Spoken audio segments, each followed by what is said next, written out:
인간이 태어난 후 가장 먼저 선호하는 맛이 있습니다. 바로 달콤함.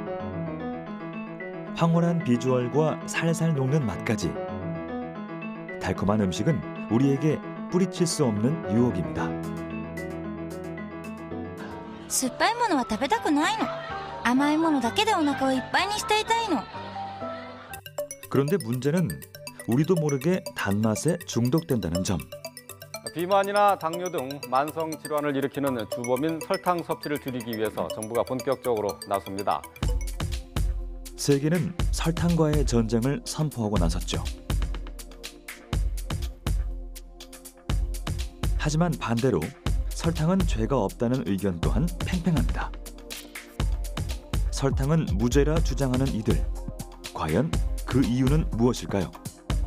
일단 사람은 당이 없이는 살 수가 없습니다. 저는 사실 개인적으로는 설탕에게 죄를 뒤집어 씌우는 거는 게으른 인간들이 반칙이 아닌가라는 생각을 해요. 우리는 달콤한 유혹을 즐겨도 되는 걸까요? 단맛에 대해 바로 알아보는 시간을 가져봅니다.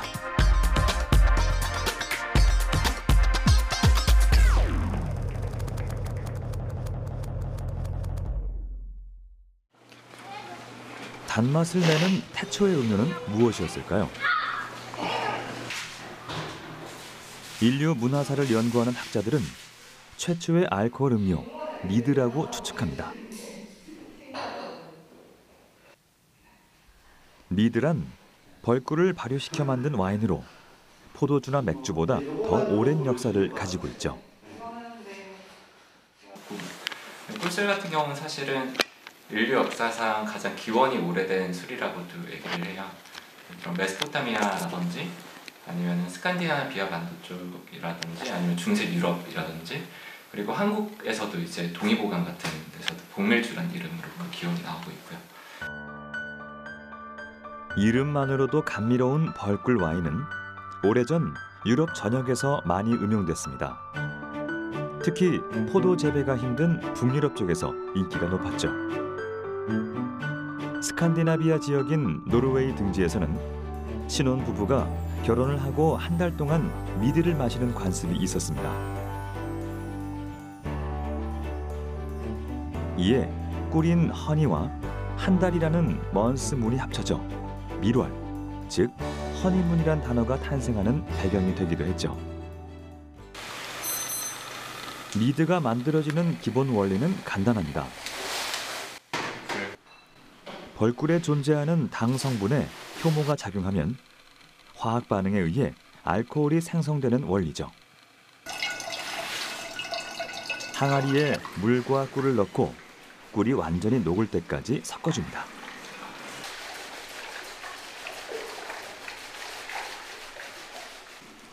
여기에 벌꿀에 없는 신맛을 보충하기 위해 레몬으로 산미를 더하고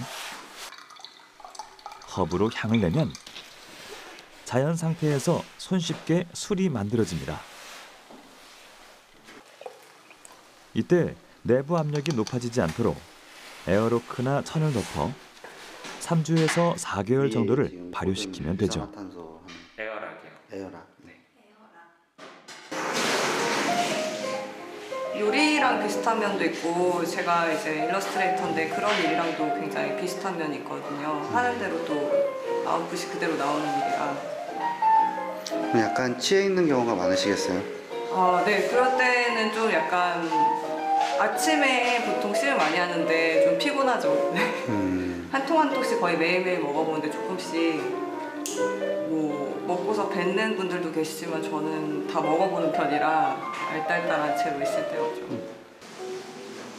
두 사람은 술을 사랑하는 10년지기 친구.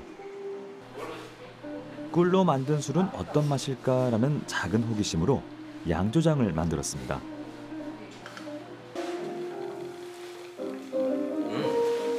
맛은 괜찮은데 아직 덜 떨어졌어. 한 5일쯤 뒤? 5일쯤 뒤에 하면 되겠다. 한번 보고. 그렇다면 어떻게 태초의 단맛을 재현할 생각을 했을까요? 진짜 친구들이랑 제 자취방에서 처음에 술을 만들어 봤었거든요. 근데 이제 뭐 꿀술이라는 게 게임에도 등장을 하기도 하고 아니면은 고대 문학이라든지 이런 데도 계속 등장을 해요. 이 술이 어떤 술일지 궁금해서 처음엔 친구들이랑 학교 바로 앞에 있는 자취방에서 이제 셋이서 담가 먹기 시작했었는데, 근데 이게 만들다 보니까 되게 재미도 있고 해가지고 그때부터는 이제 학교 도서관 가서 논문을 보거나 아니면은 뭐 그런 특허 관련돼서 뭐 그런 자료들도 찾아보고 하다 보니까 되게 딥하게 들어가게 돼서, 네, 그렇게 해서 저희가 자체적으로 사실 R&D 하면서 제조법을 만들었어요. 인류 최초의 감미료는 꿀벌의 끊임없는 노동으로 탄생한 자연의 재료 꿀입니다. 벌꿀은 유일하게 자연에서 발견할 수 있는 농축된 당분으로 포도당과 과당이 주성분을 이루죠. 고대인들은 꿀의 희소성 때문에 신성한 의미를 부여했습니다. 이집트인들은 꿀을 왕에게 바쳤고, 그리스에서는 이 신성한 음식을 신들의 식량으로 불렀습니다. 허니문이란 표현에서 볼 수 있듯 모든 인류는 지극한 행복과 강렬한 충만감을 꿀의 단맛에 비유했죠. 단맛이 대중화된 것은 설탕이 제조된 뒤부터입니다. 인간은 단맛을 집요하게 추구해 마침내 설탕을 대량 생산하기에 이르렀죠. 단맛의 대명사인 설탕이 최초로 제조된 것은 기원전 4세기. 인도인들이 사탕수수에서 설탕을 추출했다고 전해지죠. 꿀과 마찬가지로 초기의 설탕은 사치품이었습니다. 6세기 무렵에는 금보다 비싼 향신료로 평가받던 후추보다도 더 비쌌죠. 설탕이 중세 유럽에 처음 알려질 때는 동방에서 전해진 값비싼 재료라 하여 감미료가 아니라 향신료로 분류했습니다. 결핵 치료 등 10가지 효능을 가진 신비한 약재로 쓰일 정도로 귀한 존재였죠. 그 후 설탕이 대량으로 생산되며 설탕은 부자들의 사치품이 아니라 도시 노동자들의 삶을 지탱했던 산업사회의 영양보급원 역할을 담당하게 됐죠. 보통 향신료라고 하는 걸 스파이스라고 얘기를 하잖아요. 근데 스파이스는 의약품이라고 하는 라틴어 어원이 있어요. 그렇기 때문에 그렇게 불렸던 거죠. 설탕도 그 중에 하나로 분류가 됐었던 거였지. 그리고 사실 아주 희귀한 음식일수록, 식재료일수록 고가의 대우를 받고요. 그리고 그런 것들이 내 몸에 섭취가 되면 굉장히 플라시보 효과가 커져요. 예로부터 약품 역할을 해왔던 설탕은 서양에서는 소화제로 여겨졌기 때문에 사람들은 식후 달콤한 디저트를 즐기게 됐습니다. 이렇게 단맛에 대한 인류의 호감은 본능적이고 뿌리가 깊죠. 그리고 오늘날 설탕은 면직물, 소금과 더불어 전 세계에서 소비하는 3대 세계 상품으로 우리 곁에 자리 잡았습니다.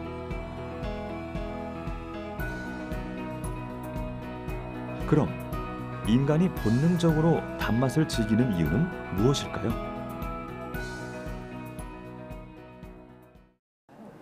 네, 진화론자들의 주장에 따르면 인류는 상한 음식을 가리기 위해서 진화 과정에서 미각이 발달했는데요. 특히 단맛이 나는 음식이 가장 안전했기 때문에 지금도 단맛을 찾게 됐다는 학설이 있습니다. 또 다른 학설에 따르면 우리 뇌는 6세까지 급속히 발전을 하는데 이 시기에 특히 필요한 것이 바로 당분이기 때문에 어렸을 때부터 단 음식을 찾게 된다는 이론도 있습니다. 뇌의 에너지원으로 쓰이는 거는 당이에요, 당. 그러다 보니까 농경을 하기 전에도 수렵을 통해서 당은 계속 섭취를 하려고 들었고, 마찬가지로 염분도 그렇고요. 배가 많이 고파지고 뇌 에너지를 많이 쓴 날은 왜 그런 얘기 우리 많이 하죠. 머리에 쥐 날 것 같아 라고 하잖아요. 신호가 오는 거예요. 에너지 너무 많이 썼어, 빨리 공급해 라고 하는 신호를 주는 거예요. 그러니까 뇌가 당연히 당을 좋아할 수밖에 없죠. 에너지의 근본인 당은 뇌 기능에 중요한 역할을 합니다. 뇌에는 포도당을 저장할 만한 공간이 없기 때문에 혈액 속 포도당 농도가 떨어지면 뇌 기능에 문제가 생기게 되죠. 그래서 에너지가 필요할 때 뇌는 즉시 당분을 섭취하도록 우리 몸에 지시합니다. 설탕이나 포도당 같은 당을 섭취하면 뇌에서 행복 호르몬인 세로토닌을 분비, 행복감과 심리적 안정을 주게 되죠. 이 때문에 스트레스로 감정이 격해질 수 있는 상황에서 단맛이 충동 감정을 누그러뜨린다는 연구 결과도 있었죠. 일각에선 현대인이 단맛을 많이 찾는 것이 각박한 삶과 맞닿아 있다고 주장하기도 합니다. 불경기의 단맛은 조금은 달라요. 조금. 그건 엔돌핀하고 연관이 있어요. 불경기는 잘 보세요. 주가가 하락을 하고요. 부동산 가치가 떨어지고 내 소득은 줄고 나를 제외한 거의 모든 것들은 다 상승을 해요. 그래서 상대적 박탈감을 느끼고 있거든요. 상대적 박탈감을 느끼면 사회가 미워져요. 세상에 불만이 생기고. 스트레스를 받을 때 단맛은 위안이 됩니다. 단 음식을 소비함으로써 단맛을 탐닉하고 더 많이 소비하고자 하는 욕구가 확대 재생산되죠. 현실의 스트레스를 단맛으로 푸는 겁니다. 그래서 스스로 약간의 방어막들을 형성하면서 스스로 자기 만족을 하죠. 그 불경기에 단맛이 득세를 할 수밖에 없는 건 그만큼 즐기고 행복할 거리가 없기 때문이에요. 나머지 주변 요소들이 전부 다 상황이 암울하고 열악하기 때문에 그나마 단맛을 통해서, 단맛은 인간이 본능으로서 가장 좋아하는 거거든요. 그래서 단맛을 찾아요. 정확히 지금은 단맛을 이용한 아이템들을 적용하면 대박이 나요. 서울시 용산구. 이곳은 반대로 단맛을 줄인 식당입니다. 안녕하세요. 안녕하세요. 안녕하세요. 오셨어요? 감사합니다.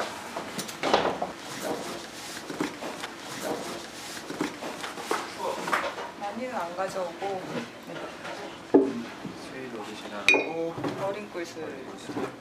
이거는 처음 보는 건데. 네, 이게 375 어린 꿀술.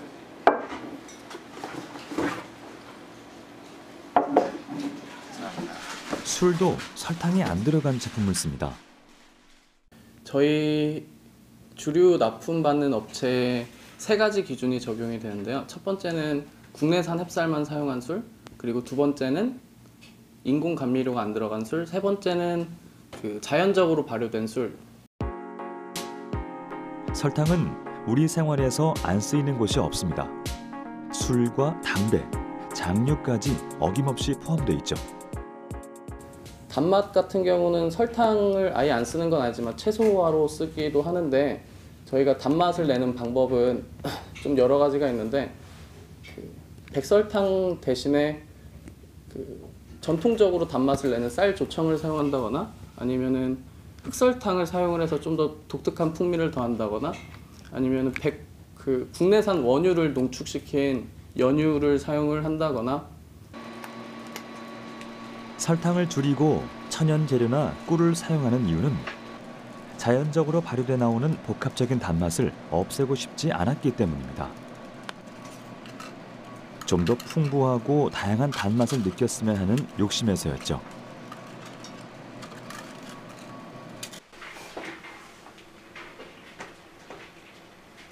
또 다른 이유는 손님들의 기호가 바뀌고 있기 때문입니다. 단 음식을 좋아하는 사람들도 있지만 단맛을 경계하는 사람들도 늘고 있죠. 조금 덜 달아도 균형 잡힌 맛을 추구하는 손님들이 많아지고 있습니다. 인공 감미료가 들어간 게 꼭 나쁘다고 생각하진 않아요. 근데 단맛을 최소화하면서 좀 더 복합적인 맛을 더해지게 되고, 그러면서 미식으로서 손님들이 맛을 즐길 수 있게 하다 보니까 단맛이 적게 되는 것 같고요. 설탕은 단맛을 추구하는 인류의 오랜 친구였습니다. 하지만 언제부턴가 이 달콤한 유혹에 제동이 걸렸죠. 현대인들은 설탕에 대한 부정적인 의견을 더 많이 접합니다. 정제된 설탕이 충치와 비만, 당뇨병의 주범이라는 주장이 제기되며 설탕과의 전쟁이 세계적인 화두로 떠올랐죠. 이에 일부 국가들은 설탕세를 부과하거나 추진하고 나섰습니다. 설탕세는 별명이었고요. 원래는 그 탄산음료였었죠. 탄산음료는 당이 많이 함유도 되어 있지만 자제력을 발휘할 수 없는 아동들에게 미치는 영향이 컸어요. 정부는 국민을 위해서 굉장히 열심히 일하고 있다는 생각을 할 수 있게끔 보여주기 위해서 2012년도가 최초였어요. 프랑스였고 2013년도가 멕시코였고요. 그리고 2015년도는 일부 주에서 미국에서도 소다 텍스라고 얘기를 하죠. 탄산세. 근데 그걸 이제 쉽게 불러서 나중에 이제 설탕세라고 이제 닉네임을 붙이게 됐습니다. 원래는 그런 이름을 가지고 있었어요. 소다 텍스라고 하는. 네, 최근 비만, 당뇨 등 각종 만성 질환을 일으키는 설탕 과다 섭취를 줄이기 위해서 정부는 설탕과의 전쟁에 돌입했습니다.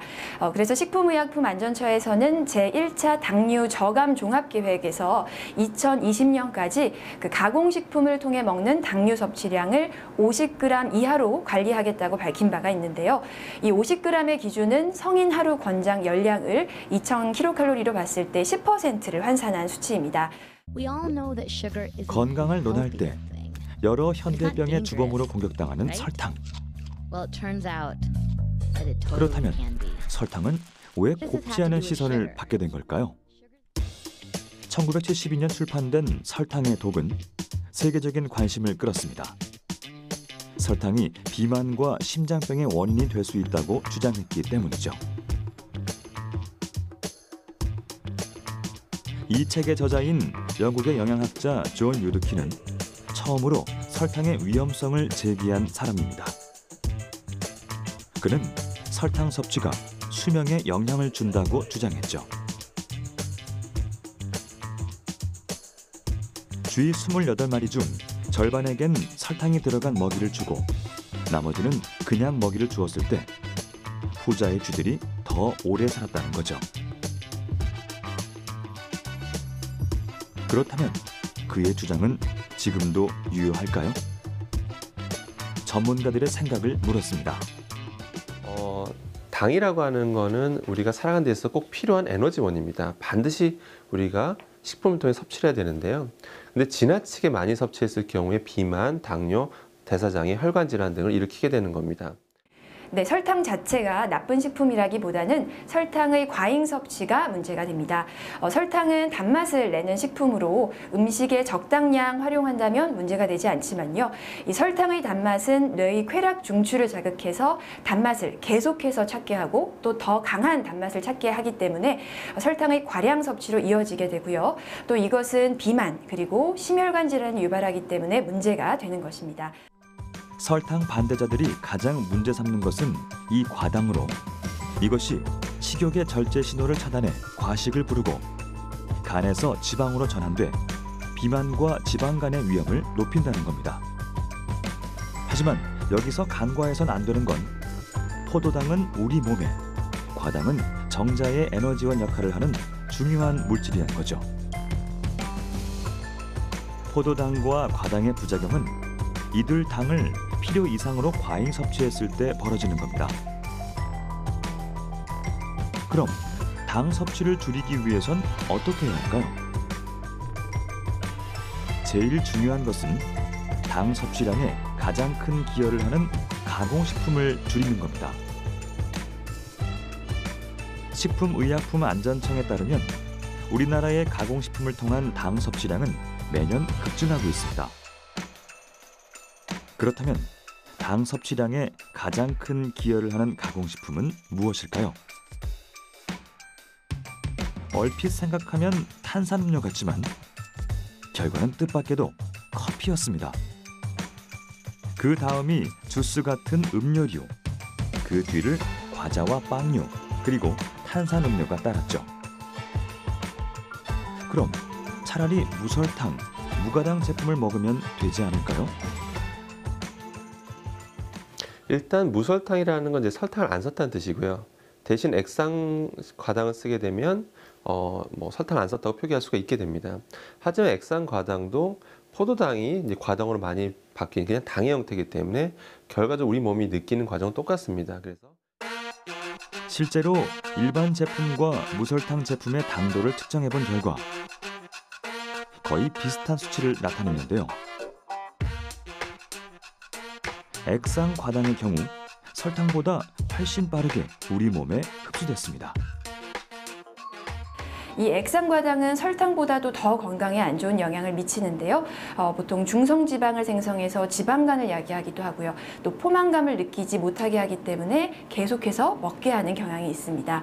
네, 따라서 당류 섭취량을 확인하실 때에는 설탕뿐 아니라 액상과당과 같은 첨가제를 확인하시는 것이 중요하겠습니다. 그렇다면 우린 하루 얼마의 당을 섭취해야 할까요?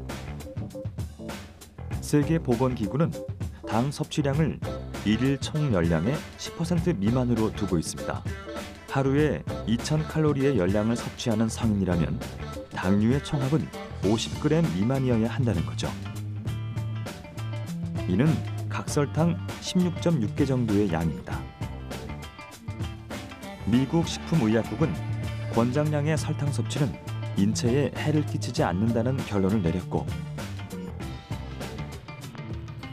미국 의학연구소와 유럽식품안전청도 심혈관계 질환의 위험을 줄이기 위해선 당류가 아니라 고열량 식단을 피하라는 지침을 내렸습니다. 다른 음식과 마찬가지로 양에 따라 독이 될 수도 약이 될 수도 있는 설탕. 이제 적정량을 섭취하고 과할 때는 운동으로 그 열량을 소비하는 지혜를 발휘해야 할 때입니다. 이런 연구들에서 말하는 설탕의 유해성은요, 과잉 섭취를 했을 때 각종 질병을 유발한다는 것인데 대부분은 이 설탕 자체를 유해한 것으로 생각하는 경우가 많기 때문입니다. 저는 사실 개인적으로는 설탕에게 죄를 뒤집어 씌우는 거는 게으른 인간들이 반칙이 아닌가라는 생각을 해요. 자연물 속에서도 당분을 섭취할 수 있는 건 얼마든지 많았어요. 단지 마케팅 수단들이 워낙 발달을 하고 이러다 보니까 안 먹어도 되는, 소비하지 않아도 되는 소비들을 하게 돼서 과소비가 됐다라는 일부는 인정을 해요. 근데 좀 지방을 좀 태울 수 있게 만들어주는 습관들을 만들어주는 게 훨씬 중요하지 않을까. 그럼에도 불구하고 설탕을 경계하는 사람들에게 또 다른 대안은 없을까요? 저당 트렌드 확산과 정부의 당 저감 정책 발표 등으로 설탕 섭취를 줄이려는 움직임이 늘어나며 설탕의 단맛은 살리면서 칼로리는 오히려 적은 대체 감미료 시장이 주목받고 있습니다.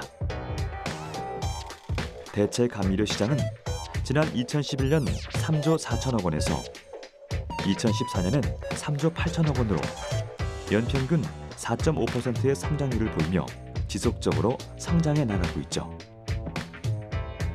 대체 감미료 시장이 커지며 설탕 소비는 해마다 줄어들고 있습니다. 서울에 위치한 소규모 제과점.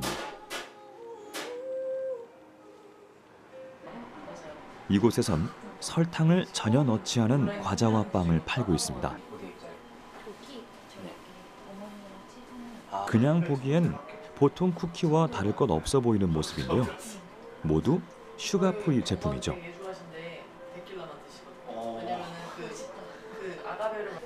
번듯한 회사에 다니던 세정 씨는 2년 전 창업을 위해 회사를 나왔습니다. 설탕을 뺀 달콤한 디저트를 만들기 위해서였죠. 저희 어머니가 지금 당뇨로 30년째 고생 중이시거든요. 근데 뭐 케이크나 쿠키 같은 이런 단 거나 디저트를 엄청 좋아하세요. 근데 그걸 항상 되게 참아야 되고 자제해야 되고 그렇게 되게 고생하시는 모습을 보고 저희 엄마 같은 당뇨가 있으신 분이나 다이어트 중이신 분들 아니면은 다른 건강상의 이유로 설탕을 드시지 못하는 분들이 조금 더 걱정 없이 맛있는 거를 드실 수 있게 하기 위해서 시작하게 됐습니다. 회사원 시절 해외 출장을 나갈 때마다 어머니를 위해 무설탕 디저트를 구입해왔던 세정 씨. 자연스럽게 직접 만들어보고 싶다는 생각이 들었죠. 그때 눈에 띈 재료가 있었습니다. 당뇨에 관심이 많다 보니까 아무래도 부모님 때문에 미국이나 유럽에 갈 때마다 그런 당뇨 환자들을 위한 디저트를 많이 사오게 됐어요. 왜냐면은 거기는 우리나라보다 비만이나 당뇨 인구가 되게 많고 되게 오래적인 사회 문제다 보니까 그것을 해결하기 위한 노력으로 그 사람들을 위한 식품 코너가 아예 따로 마련되어 있을 정도더라고요. 그래서 거기에 이제 설탕 대신에 뭐가 들어갔냐를 성분을 계속 보니까 말티톨이 되게 예전부터 굉장히 보편적으로 사용되었던 것 같아요. 이곳에서 설탕을 대체하는 재료는 말티톨. 단맛을 내면서도 몸에 흡수되지 않는 저칼로리 감미료입니다. 드셔보시면 되게 놀라세요. 단맛이 난다는 것 자체가 되게 놀라우신 것 같아요. 뭐 넣었냐고 막 네. 적대적으로 물어보지 않으세요? 항상 물어보세요. 그러니까 하시는 질문이 설탕이 진짜 안 들어갔냐? 그럼 뭐가 들어갔냐? 거의 90%가 이 질문인 것 같아요. 어떤 분들은 되게 신기해하시고 자주 오시게 되는 분들도 있는데 또 어떤 분들은 약간 그런 설탕 대체제 종류에도 굉장히 다양한 종류가 있는데 그런 지식 부족이나 약간 오해에서 오는 그런 막연한 불안감을 가지고 계신 분들도 일부 있는 것 같아요. 설탕은 베이커리에서 빼놓을 수 없는 재료입니다. 제품을 부드럽게 하고 빵의 풍미를 증진시키죠. 말티톨은 제품의 보존성을 크게 향상시키는 역할을 해 설탕의 역할을 보완해주죠. 또 혈당의 급격한 상승이 없어 당뇨 환자나 비만 환자들에게도 반가운 재료입니다. 누가 먹어도 맛있는 빵과 과자를 만드는 것이 목표인 세정 씨. 저도 아마추어인데 제가 누굴 가르칠 입장이 아니라서 설탕 대신 대체제를 사용하며 맛에 대한 고민도 많이 했다는데요.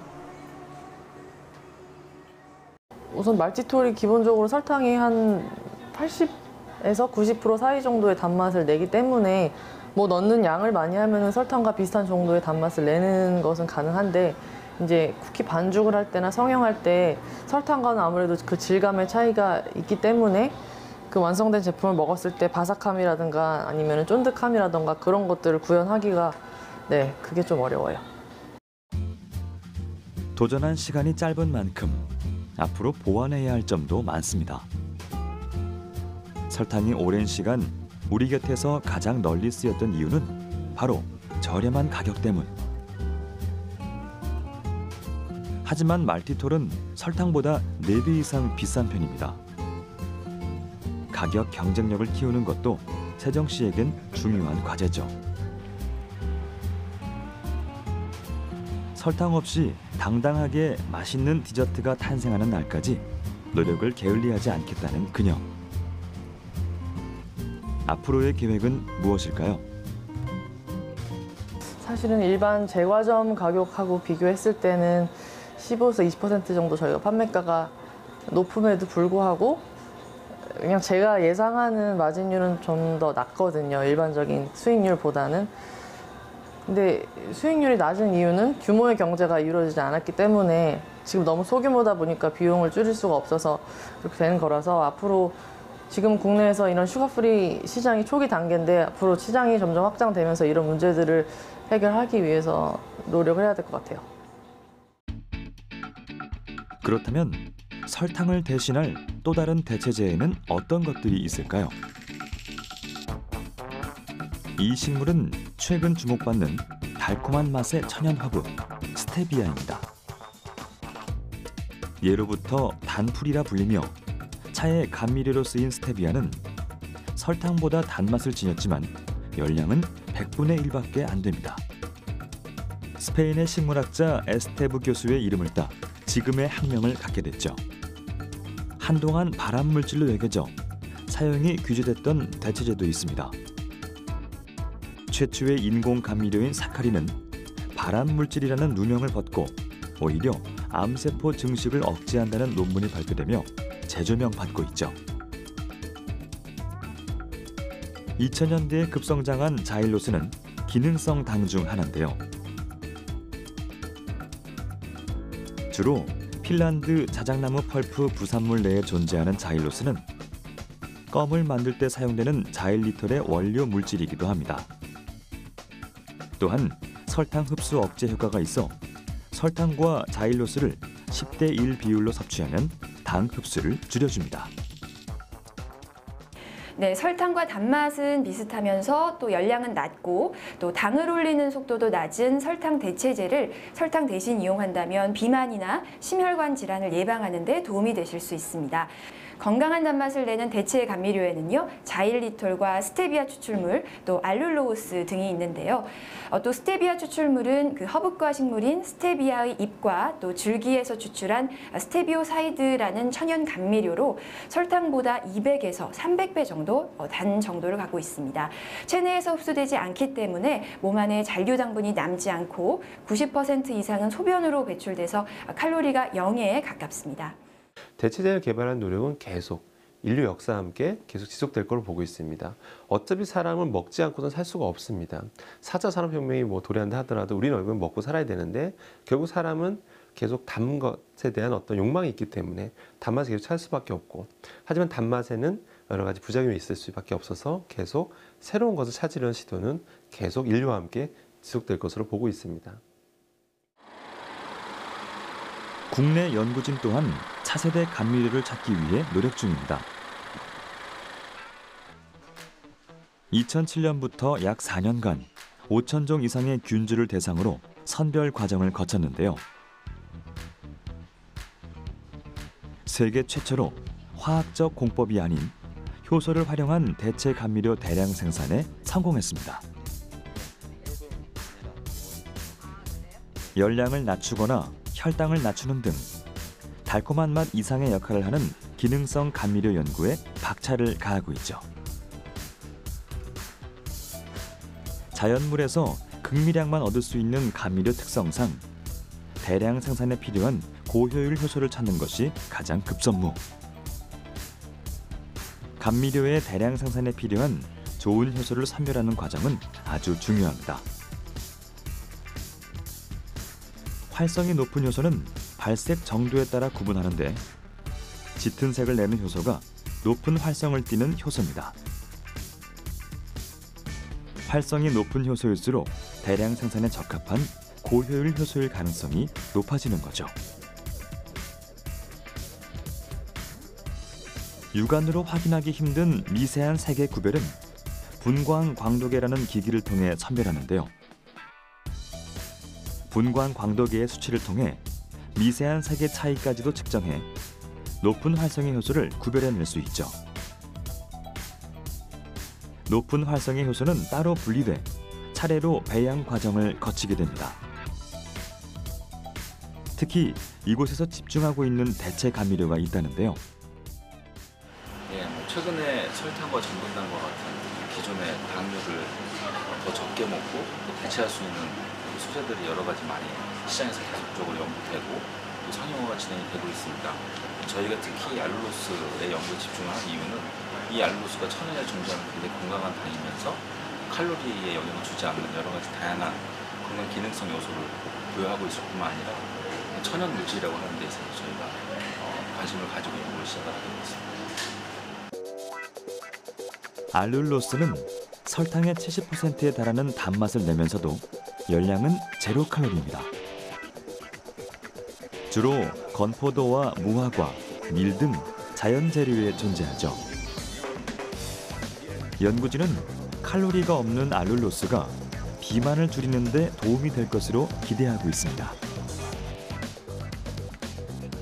하지만 활성이 높은 효소를 발견했다고 해서 바로 금이량의 알룰로스를 대량 생산할 수 있는 것은 아닙니다. 이 때문에 미국과 일본, 우리나라는 이 기술을 개발하기 위해 치열한 경쟁을 벌여왔죠. 그리고 한국 연구진이 최초로 대량 생산에 성공했습니다. 발효기라는 설비인데요. 효소를 생산하는 설비로서 저희가 이 발효기를 이용해서 효소 생산을 최적화 연구를 하고 있는데요. 최적화라 함은 어떤 효소가 최대의 생산성을 얻기 위해서 pH라든가 온도 이런 조건 연구를 하고 있습니다. 이 발효기에선 효소를 만들어내는 미생물을 배양합니다. 연구실에서 가동할 수 있는 최대 크기의 발효기로 공장화되기 전 마지막으로 대량 실험을 거치게 되는 거죠. 태초의 알룰로스는 액상 형태로 존재합니다. 액상 제품은 다이어트 음료나 이온 음료, 결정 제품은 에너지바나 초콜릿 등에 활용하기 좋죠. 대체 감미료 연구에 있어선 설탕의 달콤한 맛, 저렴한 가격뿐 아니라 물성까지 담는 것이 중요하다는데요. 때문에 최종적으로 만들어진 알룰로스는 결정 입도 분석기를 이용하여 성상을 분석하는 단계를 거칩니다.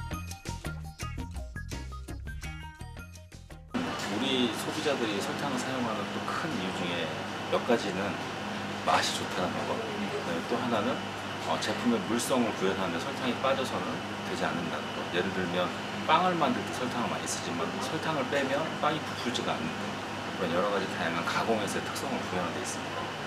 이제 맛도 좋으면서 이런 물성을 부여할 수 있고 그러면서도 몸에 좋은 물질을 찾기란 사실 어떻게 보면 굉장히 운이 좋아야 되는 부분이고요. 하나 찾았던 이런 소재들을 어떻게 하면 저희가 합리적인 가격에 생산할 수 있을까 하는 부분이 저희가 하는 연구의 중심으로 할 수 있을 것 같습니다. 이 과정은 연구의 마지막 단계로 알룰로스를 실제 음료에 적용하는 과정입니다. 설탕과 고가당 대신 대체 감미료인 알룰로스를 넣고 판매하는 제품과 동일하게 만드는데요. 살균 처리 과정까지 꼼꼼하게 거칩니다. 이때 연구진은 기존에 고가당을 넣은 동일한 제품 또한 만들어 블라인드 테스트를 진행합니다.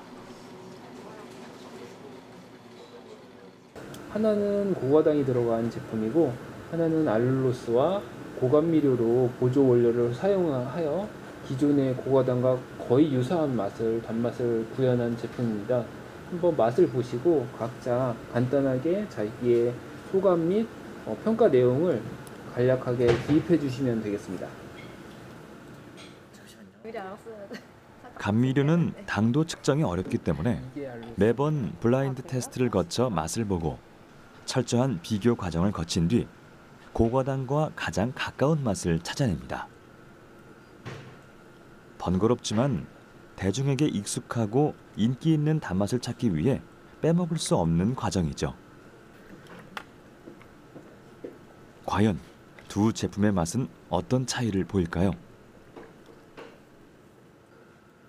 음료의 향이라든지는 두 개 다 제품이 두 개 다 시료가 유사한 수준인 것 같은데요. 바디감도 좀 유사한 것 같고, 근데 여기 첫 번째 제품이 좀 더 먹었을 때 더 부드럽다고 해야 되나? 그런 맛의 밸런스가 좀 더 부드러운 느낌이었고, 그 361이 약간 조금 더 단맛 지속성이 조금 있다고 생각을 했는데, 근데 과즙 음료의 산뜻한 맛이나 과일 향 같은 거는 이구사가 훨씬 밸런스 있게 느껴지는 것 같았습니다. 연구진은 알룰로스뿐만 아니라 혈당 조절에 도움을 주는 타가토스 등 기능성 감미료 연구에 계속 도전 중입니다. 아직은 생소하기만 한 대체 감미료. 하지만 그 시장은 계속 성장 중입니다. 그럼 차세대 감미료 개발에 세계가 집중하는 이유는 무엇일까요? 결국 당은 우리가 에너지를 내는 데 있어서 필수의 성분입니다. 이 당이 없으면 사람은 결국 죽을 거거든요.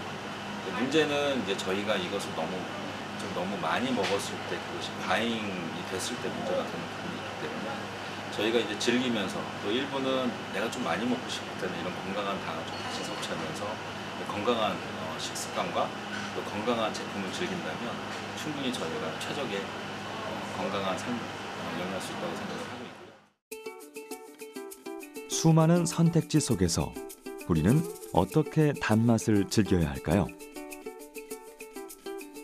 수천 년 이상 인류에게 사랑받은 달콤한 맛. 단맛은 과하면 문제지만 잘만 사용하면 사람들에게 심리적 안정감을 주고 피로를 풀어주는 꼭 필요한 에너지원입니다. 영양 과잉 시대에 단맛을 즐기기 위해서는 설탕을 포함한 감미료에 대한 이해를 통해 그 달콤한 욕망을 잘 제어할 책임 역시 가져야 할 것입니다. 저는 체중계 얘기 많이 드려요. 그러니까 즐겁게, 그러니까 당을 섭취한다는 건 행복한 거잖아요. 인간에게는 당을 섭취하는 것만큼이나 행복한 게 그리 많진 않아요. 그런데 그런 중독돼 있는 것들을 먹고 막 기분 좋아지는 걸 대체해 줄 수 있는 게 많지 않아서 그걸 만들어 주지 않는다면 저는 쉽게 극복되지 않을 거라고 생각이 들어요. 그래서 오히려 내게 당을 선물을 했다면 그만큼의 책임도 좀 물어야 되지 않나. 그래서 그 책임을 물는데 가장 좋은 방법은 눈에 보이는 곳마다 체중계를 갖다 놓는 거예요. 그래서 지나칠 때마다 올라타요. 지나칠 때. 그러면 이제 자각을 하죠. 아, 과잉 섭취가 됐군. 좀 움직여야 되겠군. 그러면 지하철을 한 정거장 덜 탄다든지 자동차를 타고 나가야 될 걸 30분 일찍 나가서 대중교통을 이용한다든지 하는 식으로 뇌를 스스로 느끼게끔 만들어주지 않으면 설탕에게만 탓하는 거는 힘들어요. 일단 사람은 당이 없이는 살 수가 없습니다. 당을 통해서 우리가 에너지를 얻기 때문에 과잉 섭취된 당으로 인한 여러 가지 부작용들, 대표적인 게 우리 췌장이 인슐린을 분비하는 데 부작용을 느낀다는 겁니다. 그래서 비만, 당뇨, 고혈압, 심혈관계 질환 등을 일으킬 수가 있게 되는 겁니다. 그걸 대체하기 위해서 여러 가지 인공감미료, 천연감미료가 나오게 된 건데요. 당을 올리지 않은 장점이 있지만 시간이 지나니까 여러 가지 부작용들도 나오는 것도 사실입니다. 그래서 결론은 새로운 대체제가 나오기를 기다리는 것보다 완벽하게 안전하다 판명되려면 시간이 굉장히 오래 걸리기 때문에 그 전에 스스로 단맛 섭취를 자체를 줄이는 것, 나가는 것이 건강에 사는 지름길이라고 볼 수 있겠습니다. 인류가 가장 선호하는 맛이며 우리에게 미식의 즐거움을 선사하는 달콤한 맛. 그 즐거움을 완전히 포기하는 것은 불가능에 가깝습니다. 단맛이 더 이상 억울한 누명을 쓰지 않도록 이제부턴 우리가 건강하고 균형 잡힌 방법으로 달콤함을 사랑해보는 건 어떨까요?